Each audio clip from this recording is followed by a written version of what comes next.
So like most musicians today, when I want to make music with somebody, I have to do it remotely, right? And I've noticed it's the same thing every time. I send them stems, they send some back, then you bounce the rough, somebody sends it to the Discord or the email, whatever. Then we got notes over here, we got voice memos over there, and after a few rounds of this, you're left with this massive folder full of all these different file types. Nothing's labeled, nothing's dated, God forbid, right? So everybody's confused, everybody's listening to the wrong stuff, and so the song in progress has no home. That's the problem. And the files are scattered, the feedback's scattered, and you're always cross-referencing things and that don't exist, and you're trying to figure out what somebody meant when they said this, and it's a mess.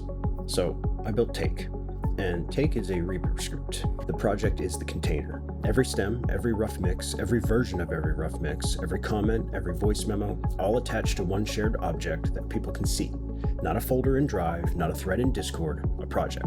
Take plays back one file at a time. The rough is a mixed bounce stereo file. It doesn't stack stems in the browser, it doesn't try to be a mixing environment. The bounce is the artifact. Take respects the bounce. It's a docked MGUI panel that lives inside your DAW. Same color palette as the web app. You open it up, you see your projects, you click one, and you can pull stems directly onto your timeline at their correct timecode. No dragging, no lining things up by hand. You click import, and it just lands where it should.